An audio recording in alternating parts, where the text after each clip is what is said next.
एक बगीचा था।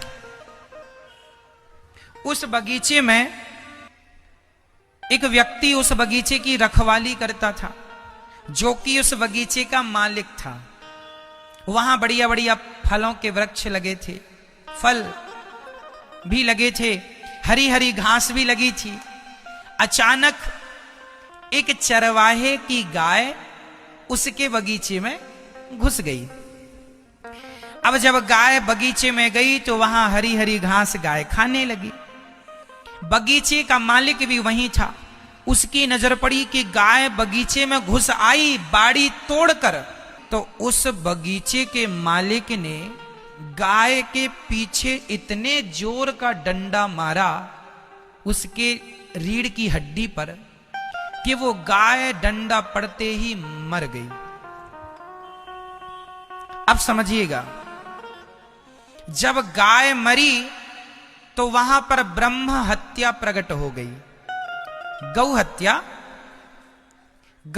प्रकट हो गई। तो गौ हत्या को देखकर वह बगीचे का मालिक बोला, तुम कौन हो? उसने कहा, मैं गौ हत्या हूं, तुमने गाय को मारा, अब मैं तुम्हें आऊंगी तुम्हारे ऊपर।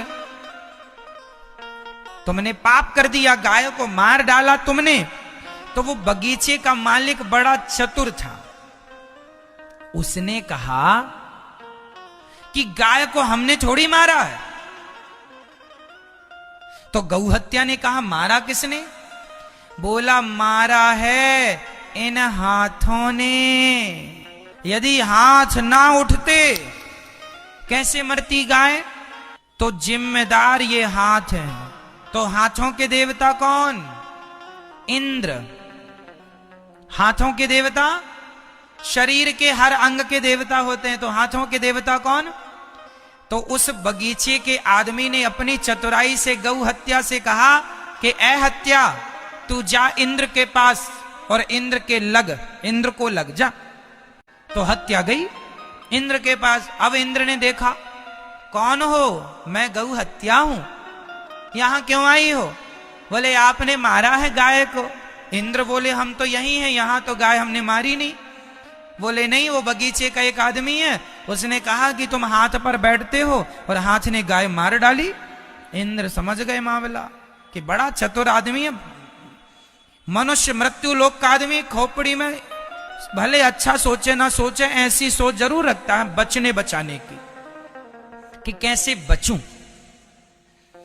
तो इंद्र भी कम चतुर नहीं। इंद्र ने कहा, अच्छा ये बताओ गौ हत्या, कि यदि हाथ ने मारा तो हाथ तो तब ही मारते ना, क्योंकि हाथ तो मन के अधीन है, बुद्धि के अधीन है। भाई बुद्धि ने आदेश दिया मारो, तब ना मारा। तो जाओ, बुद्धि के देवता भगवान ब्रह्मा है, जाओ ब्रह्मा जी के पास। अब हत्या ब्रह्मा जी के पास गई। ब्रह्मा जी, लो हमें। ब्रह्मा जी बोले, कहां से आई हो? बोले, मृत्यु लोक से, इंद्र के पास से आपके पास। पूरा मामला ब्रह्मा जी ने समझा। ब्रह्मा जी बोले, एक काम करो, अरे बुद्धि भी क्या करती, हाथ भी क्या करते, यदि पांव ना चल के जाते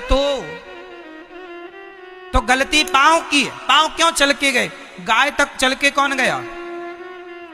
गाय तक चल के कौन गया? पांव। इसलिए पांव के देवता हैं भगवान नारायण। चरणों के देवता कौन? चरणों में भगवान का वास होता है।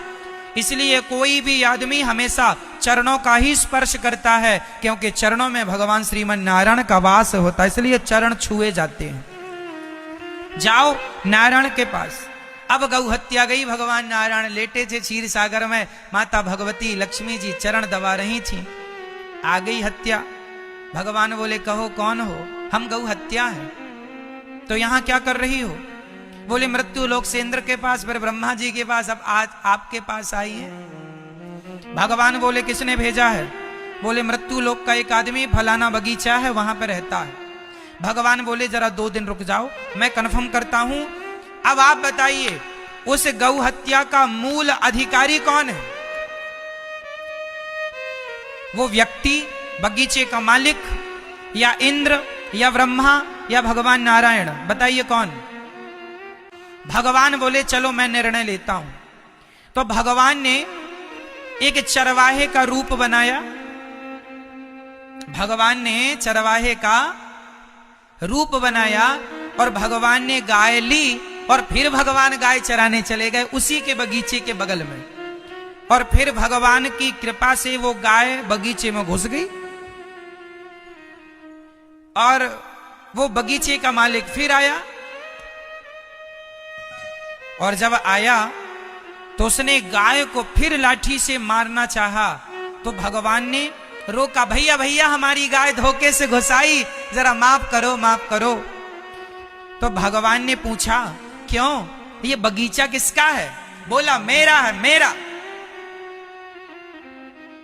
बोले ये डंडा किसका है? मेरा है, मेरा।